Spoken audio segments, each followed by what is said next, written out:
I'm sure you're aware of the term Hycean world. This is a planet with a very thick hydrogen envelope, and then the surface of the planet has a very deep ocean. Like maybe it has 15% water by composition.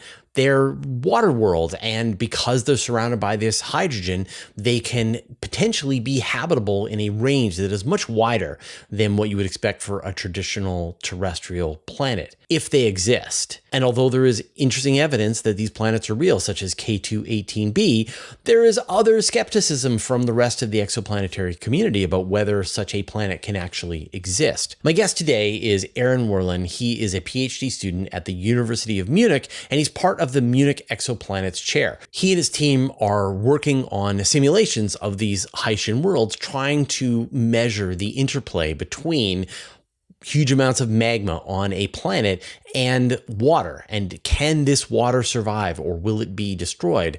And what they found is that there probably aren't Hycean worlds, which would be too bad because they sound awesome. And yet, you have to face the universe as it actually comes. So if you want to learn more about these Hycean worlds and maybe the skeptical perspective on them, enjoy this interview with Werlen. Aaron, before we get started, I need some help with the pronunciation. Many people are calling it's hydrogen ocean worlds, and so I'm an English native English speaker. For me, I would pronounce that Hycean world, but then when you say it's hydrogen and ocean, then you say Hycean. Yes, you're in the field. I've also been told that Hycean is the right pronunciation. Yes, Hycean is the correct pronunciation. And ocean, right? Okay, all right. Yes. I'm really trying to get this in my mind, trying to say it Hycean, and hopefully this will help know that at least I'm on the right track of what is the officially correct way to say this word.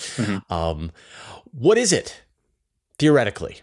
So a Hycean planet is a planet with large amount of water, right? So if you would imagine the Earth, for example, as a water mass fraction of 0.028%, right? And the Hycean planet is thought to have water mass fractions between 10 and 98%, right? So these are planets who are made up of a huge amount of water, right? And maybe as a comparison, I guess a lot of the audience has seen Interstellar, the movie. And for example, you have Miller's planet, right? Where you can walk through the water, right? And that's not a Hycean planet, right? Miller's planet would be, the water mass fraction would be way too low, right, for a Hycean planet, for it to be a Hycean planet. Hycean planets are thought to have a silicate core, right, and then you would go over into high pressure ices, and then some people think there could be a liquid layer of water on top of these high pressure ices, and then you would transition into a supercritical H2O fluid, and then into a hydrogen envelope. Right. And like, imagine I'm on a spaceship. And I'm going into orbit around this Hycean world and looking out the window. What do I see? Yeah, that's a very good question. I would assume that you see something blue, right? If you look deeper, if you can see it deep enough into the envelope. But they are going to have this thick hydrogen atmosphere. Yes, right? That's true. There's a thick envelope, but it's not huge, right? Because of course, if you have a huge hydrogen envelope on top of these planets, the radius would be too large, right? And the people who proposed Hycean planets were able to fit mass-radius relationships with these planets, right? Okay. So I'm probably able to see through the atmosphere, and so then I'm going to see the water below, and then the whole planet is just going to look blue. It's just going to be ocean, pole to pole. I'm not 100% sure. I've never thought about that actually, right? But I would assume, also if you look at the press releases about the people doing Hycean planets, the planets are always blue. I hope that they put some more thoughts into it than I did, but I would assume that it's probably blue. But I was like, when I'm seeing those artist representations, like, is it blue in the way that Uranus is blue, or is it blue in the way Earth is blue? Oh, that's a very good question. Yeah. Yeah. Are you seeing this? The I don't know, the methanes and the various volatile elements in the upper atmosphere, or are you seeing just this ocean from space? I would assume that, of course, depends highly on the density of the hydrogen envelope, right? I'm not 100% sure how thick it would be, but right out of intuition, I would have said it's rough. I guess more closely to Uranus than to Earth, right? Because again, of course, the Earth has some water on its surface, of course, right? But it's of course, nowhere near what a Hycean planet would need, right? Yeah. But then theoretically, these oceans are incredibly deep, and they get much denser and almost hotter as you get deeper and deeper into the ocean. Like this isn't just an ocean the way we imagine it here on Earth. This gets strange as you descend into it. Yeah, of course. I mean, when you go through the planet, right, pressure and temperature will rise, of course, massively, right? And then, I mean, it's not like the same water that we would have on Earth, right? You will go probably from a hydrogen envelope into supercritical H2O. At some point, you could hit liquid water, right, which could then extend quite deeply, but at some point you would transition into high pressure ices, right? And there's also some work on the atmospheric characterization of these planets, right, where people think that the hydrogen envelope will cause a runaway greenhouse effect, right, which would just make these whole oceans not very habitable, right? But there's a lot of debate about that, about the atmospheric structure of these planets, about the temperatures that these planets could exhibit. And you sort of lead into something that is kind of interesting, which is that they change what is the habitable zone for one of these planets. What does it take for you to be able to have liquid water on the surface? That, the traditional idea is, terrestrial planet like Earth, atmosphere, kind of like Earth. You could get a Venus, you could get a Mars, but you've got this narrow habitable zone. But this thick hydrogen atmosphere provides a greenhouse effect that is different from traditional atmosphere. And so does that allow you to be much farther from your star and still potentially have liquid water on the surface? Yes, that's right. I mean, of course, if you have a very large envelope, right, regardless if it is a Hycean planet or not, the surface temperature itself is not really dependent on the distance to the star, right? Because the surface or the envelope, or the massive envelope, would just insulate the planet, right? So the temperature from the star would just define the temperature, or caused by the star would just define the temperature on the very top of the atmosphere, right? But then you would just go through the atmosphere, and the temperature at the surface would be roughly independent of the temperature on top of the planet. That's also why people think that rogue planets could be habitable, right? Depending on the atmosphere mass fractions planets have, right?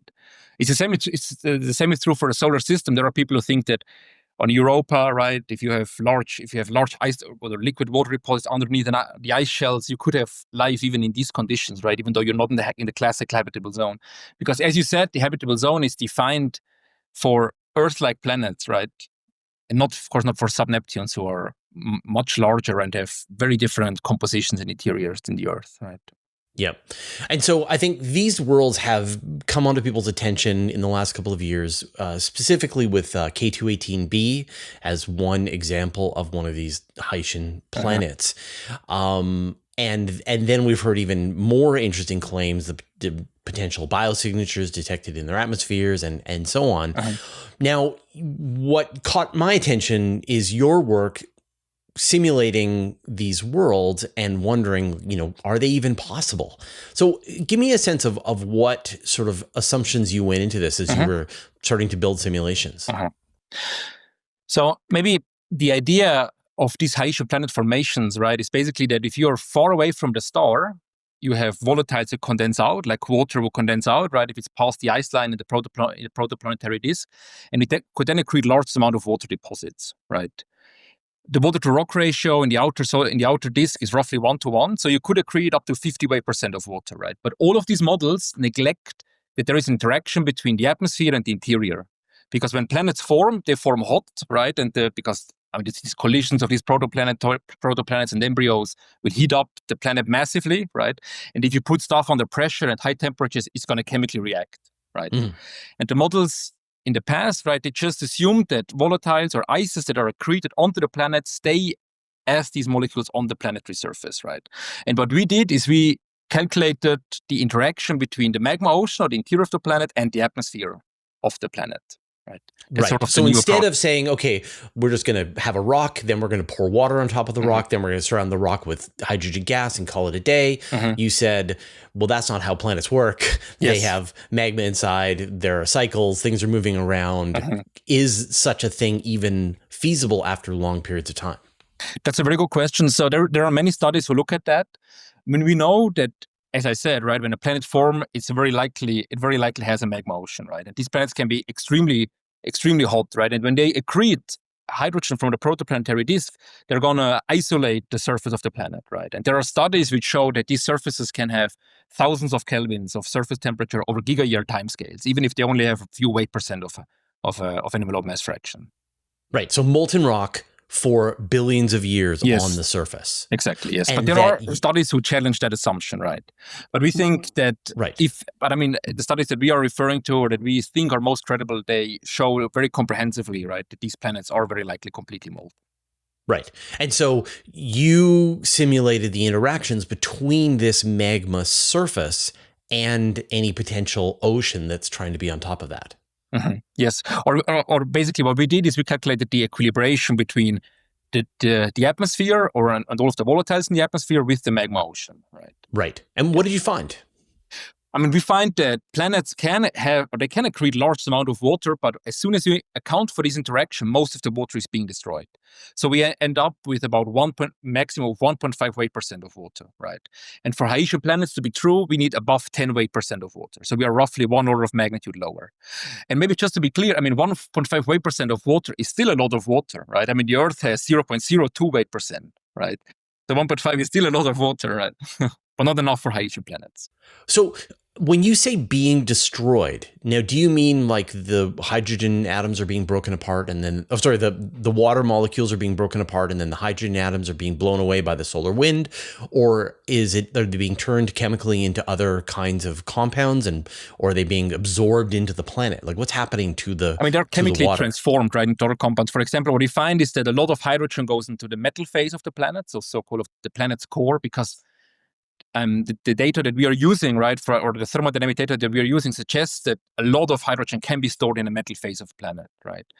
Maybe one could, to put it very easily, one could say that water is just thermodynamically not favored, right? The thermodynamics does not want water to be produced in these large quantities.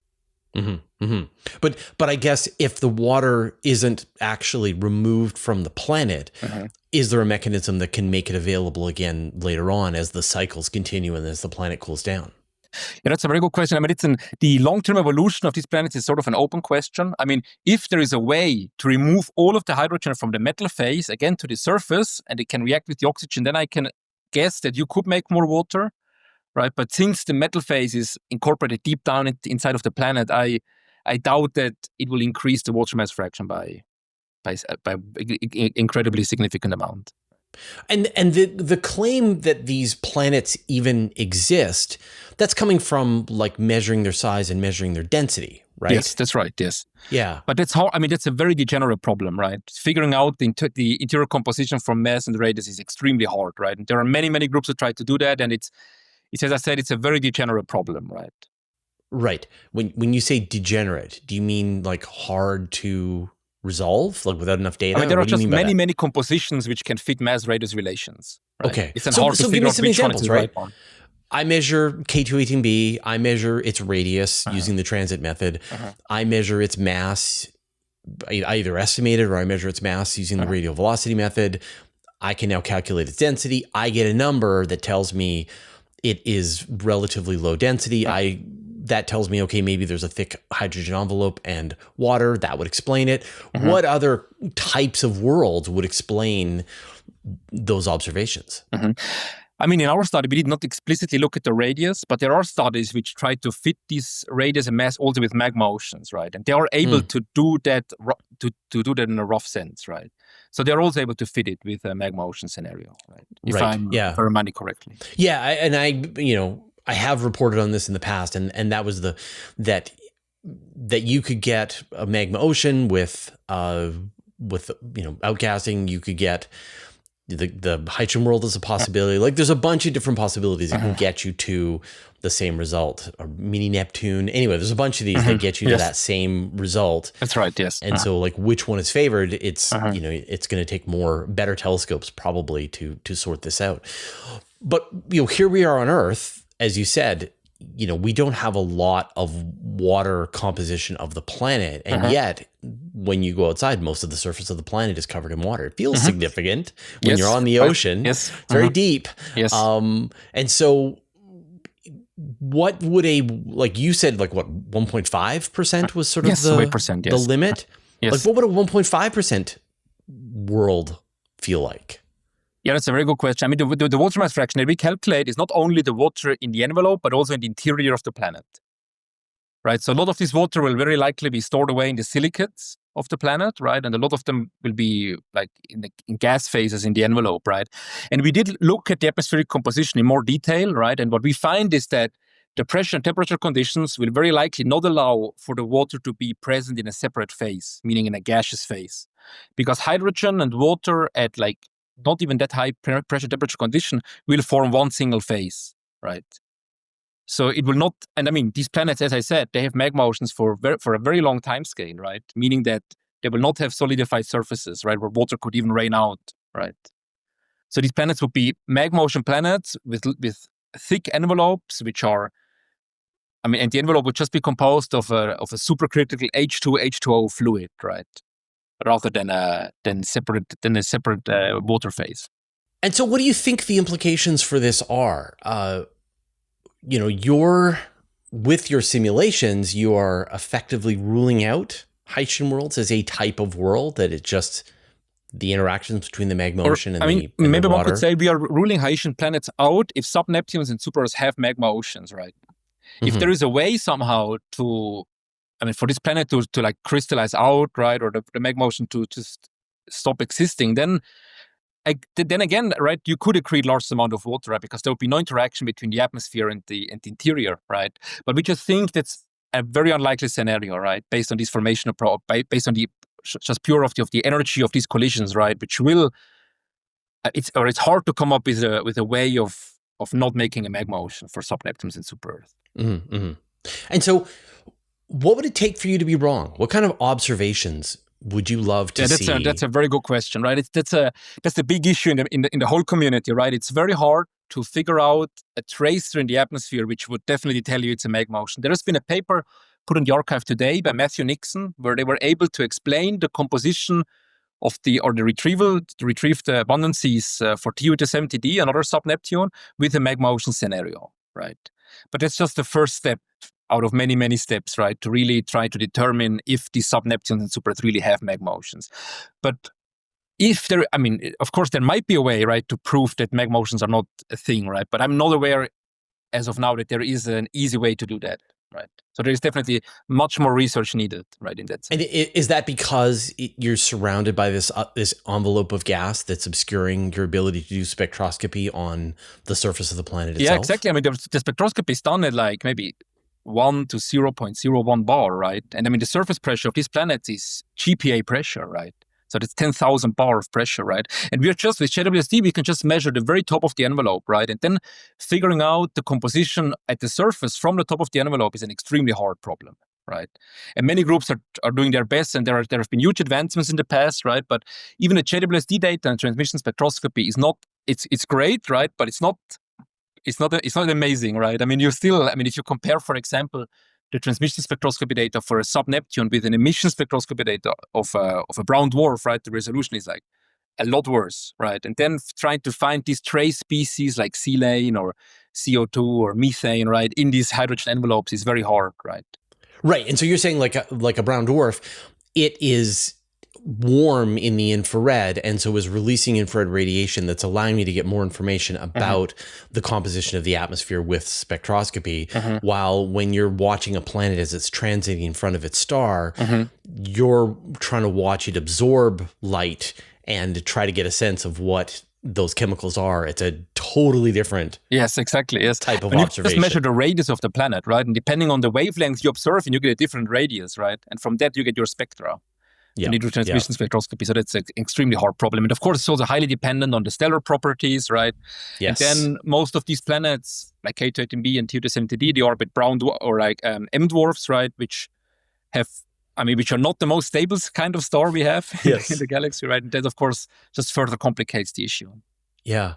It is absolutely fascinating as somebody watching the field figure out this entirely new type of science in real time, one after the other. You know, we only had just a couple of observations of exoplanetary atmospheres from the Hubble Space Telescope and Spitzer before the launch of James Webb. And I think everybody had certain expectations about how difficult or how easy this was going to be, and now reality is once again rearing its head, and the work that people are doing is absolutely incredible. Like, they are learning how to categorize the variations on these stars to make these observations possible. They're learning how to tease out just the faintest data and realize how long of observations that you require. And you can see that they're struggling with it because of how long it's taking for the TRAPPIST-1 system data to come out and for us to get a sense.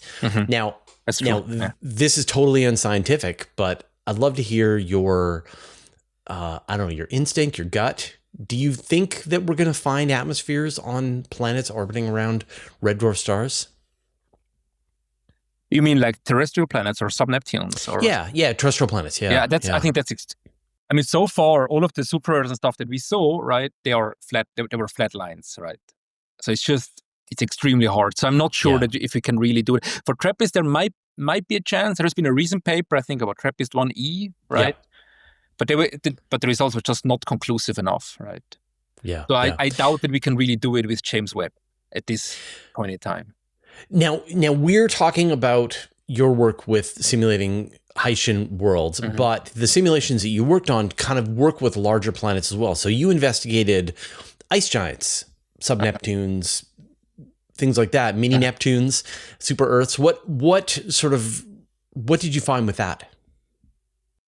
I mean, we did analyze so basically what we did is we took data from a planet population synthesis model, the so-called burn model, which models planet formation in a disk, right? And also accounts for volatile accretion or ice accretion, right? And then we equilibrated the atmosphere with the magma ocean with our code. And we looked at planets between 2 and 15 Earth masses, right? So super Earths, like Neptune regime, right? And we find, as I said, first of all of these planets have a lot less water after you account for the equilibration with the magma ocean. And we also find that only planets that form inside the ice line can have water-dominated envelopes, right? So these planets would have very small water-dominated envelopes. And planets outside the ice line, they have about the same amount of water in the envelope, but it's just like sort of obscured by the larger hydrogen envelope.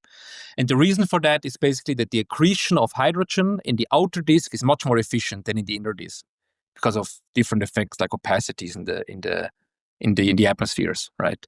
And that's, of course, a contradiction to classic planet formation theory, right? Because classic planet formation theory would tell you accrete water in the outer disk, and hence you have water-dominated envelopes only for planets that form in the outer disk, right? And we sort of find the opposite trend. But is this matching the observations that astronomers are making? Because, we have this Neptune desert, like we have this sort of strange numbers of Neptune-like worlds in close to the star versus farther away, and there's this gap. Does what you're simulating start to match or line up with the observations that astronomers are making? To really be able to make the connection to the observations, we need to determine the radius of these planets, right? And then try and match it with the population. That's the next step that we are planning to do. So far, I can't really say that. I mean, and also the sample that we are using are only like 300 planets from this population synthesis model, right? We would need to make that much bigger to really do a full population study and also try to fit the radius value, for example, right? But these are steps that we have in mind for future studies. Right. And do you think this tells us anything about Uranus and Neptune here in the solar system? That's a good question. Well, I think, Uranus and Neptune, they have, as I said, of course, Neptune itself is not a sub-Neptune, right? They have like 2 Earth masses more. They are dominated by volatiles, right? It's the same for Jupiter, for example, right? The interaction between the interior and the atmosphere of a much larger planet becomes more negligible, right? Because you just don't have, when you're gas dominated, the interaction just doesn't matter as much, right? So if you increase the size and the mass of the planet massively, right, the effects are going to become less. Aaron, what are you obsessed with right now? Well, I'm definitely obsessed with interiors of exoplanets, right, as you can tell. For example, we have been working on a study recently where we looked at the miscibility of sub-Neptune cores, right? Miscibility means you have not a separate iron-dominated phase, but you just have one big supercritical phase, right? If you look at the Earth, for example, the Earth has an iron-dominated core, an MgSO3 mantle, and an H2 envelope, right? And a lot of models which looked at sub-Neptunes and super-Earth, they just scaled that up, right? But the PT, or the pressure temperature condition at the center of these planets is extremely different, right? So, for example, MgSO3 or iron behaves very differently at 500 GPa and and 20,000 Kelvin, right, than it does at like room temperature conditions, of course, right? And there are recent simulations, so-called ab initio studies, which looked very comprehensively, or which looked at these mixtures and tried to figure out if they form one or multiple phases, right? And what they found, and also what we found in a recent paper that was led by Ed Young at UCLA, is that at the center of the planet, MgSO3, Fe, and hydrogen just forms one phase, and there is no separate core, right? And the metal itself, or the core itself, can only exist at higher or lower PET conditions, right? And that, of course, has very vast implications for the equilibration, right? Because when you have hydrogen partitioning into the metal phase at lower PT, the amount that can partition in is very different, right, than at higher temperature and pressure conditions. And that one, of course, has very big implications also for the atmospheric compositions of these planets. I know there was some recent observations from the Juno spacecraft of Jupiter, and they'd found that the interior is fluffier than anyone had expected. Like, it was expected you'd have this really dense core in Jupiter where all of the metals had sunk down, and then rocky material around that, and then you move into the various layers of hydrogen, the metallic hydrogen, and then the temperature and so on. But it's in fact sort of not so clearly defined, that in fact the lines between those layers are a lot more kind of mixed, and that, you know, they ran simulations and found, well, you can't. The assumption is, well, you get that because there was some giant collision. Jupiter gobbled up a planet, and that planet is still being dismantled and it's making its way. But they found no. The time frame is, if it eats a planet, it gets added to the core, it gets separated out nicely, the gravity pulls it in, and everything goes well. And so does that sort of line up with what you're seeing as well, that once you hit high levels of temperature, high levels of pressure, you're not getting that nice tight breakdown of the layers, that it's much more mixed and yes, that's what we find for Sub-Neptunes too, right? The interior is much more complicated than initially thought. And you can imagine, if you increase the temperature enough, every material eventually, or every composition will eventually be one phase, right? If you take the Earth and throw it into the sun, it's going to be one phase, right? Right. Plasma. Yes, exactly. Yes. Yeah. Regardless of the composition of the material itself, right? Ultimately, when you look at it, at the end, entropy always wins, right? If you increase the temperature enough, right, it will mix. The system will eventually mix. So, is there a dividing line? Do you think there's like a minimum mass of planet where you get that sort of, I don't know, like things don't settle down? I mean, we find that what we can reproduce that the Earth has a metal core in that study, which is a good sanity test, right? Because if you don't get a metal core for your model, then you definitely know that you did something wrong. But if you increase the mass, and especially also the hydrogen content in the interior, right, it's going to become miscible pretty quickly. So also the regime will probably be somewhere between super-Earths and Sub-Neptunes, right, where these cores become miscible. But that's still an active field of study. We're trying to further investigate that, right, because of course it then depends also on the details of these high temperature and pressure conditions. If you want to look at these these cases where partitioning might happen, or the core formation might happen or not happen.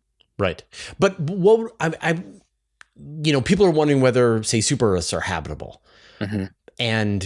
and theoretically they are, and they're bigger, and so they're less dense, and so the surface gravity isn't actually as awful as you might think it could be, just because of how density works. Is there some implication, like you get to a certain amount of mass of this planet, and now you have, was the word miscible? Is that right? Yes, miscible. Yes, exactly. Okay, and that's like not it solidifying into a metal, right? So do you find that? Miscible is not directly connected to the solidification. It just means that there is no metal phase present in the planet. So there is no, the core can also be liquid, right? But it would just say there is no metal-dominated core or iron-dominated core in the center of the planet, right? But do you get plate tectonics? Do you get some of those things that we think are required for habitability for a planet? I mean, the models that we use, you have to imagine the Earth, for example, does not have a magma ocean like we consider, or like magma in the interior, like we think about it on Sub-Neptunes, right? I mean, the mantle of the Earth convects on geological timescales, right? So extremely slow. But a magma ocean, a Sub-Neptune, is thought to convect on a timescale of days, right? So it's more like water, right? It's highly convective. And of course, then on these planets, we don't even have plate tectonics, right? Because the crust is not even crystallized out, right? There is no separate crust which could have plate tectonic, right? And even for the Earth, plate tectonic is a very open question, right? Nobody exactly knows when plate tectonic started, right? How it started, right? Yeah, why doesn't Venus have them? Yes, exactly. Yes, these are very open questions in geoscience. Yeah. Oh, but our models do not account for plate tectonic or anything like that. We just assume that the mantle is completely molten, or the planet is completely molten and just convects, right? Right. Well, fascinating work. Aaron, thank you for your time and good luck with your research. Thank you very much for having me.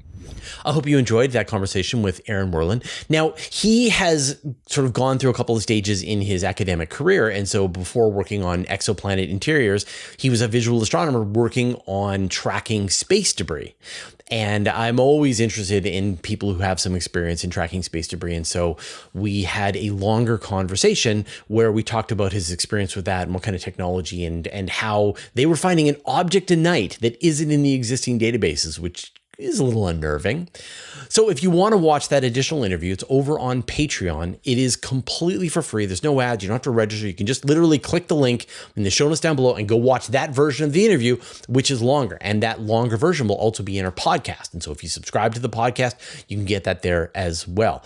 I'm going to give you some final thoughts, but first, I'd like to thank our patrons. Thanks to Abe Kingston, Barry Lake Roofing, Brian Bodie, Caradwin, Chuck Hawkins, Commander Bailock, Cy Nielsen, David Veriboff, David Gilton, and David Matz, Evan Pro, Greg Feely, Hudson Moore, James Clark, Jeremy Matter, Jim Burke, Jordan Young, Josh Schultz, Marcel Smits, Michael Purcell, Monzo, OneStepForAnimals.org, Paul Rabach, Renkaidu, Richard Williams, Sean Sargent, Stephen Fowler-Menley, Team 49, Telescopes Canada, Vlad Chiplin, and Wolfgang Klaus, who support us at the Master of the Universe level. And all our patrons, all your support means the universe to us. I'm really glad I was able to do this interview. And actually, this came about because we had covered Aaron's work on Universe Today. And then he wrote an email saying, thank you for covering my work, and had a few sort of clarifying pieces of information that we hadn't included in the interview. And that was great. And I love that.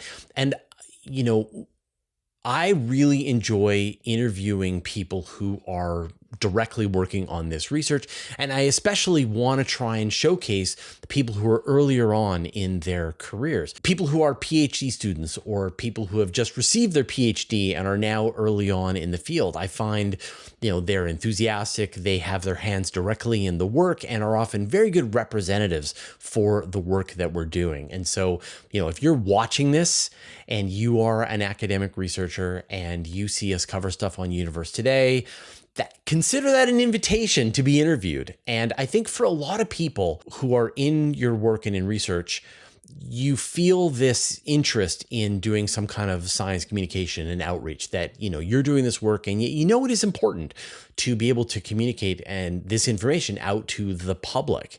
And hopefully, you know, I provide a venue to allow you to do that. It's a very safe, non-confrontational environment where, you know, someone who understands some amount of your science is going to be able to interview you about it. We can get into the weeds and you can get good practice in doing media preparation. So if you're a researcher and, you know, you are working on science papers and you're early on in your career, reach out, let me know. And, you know, maybe I'll interview you as well. All right. We'll see you next time.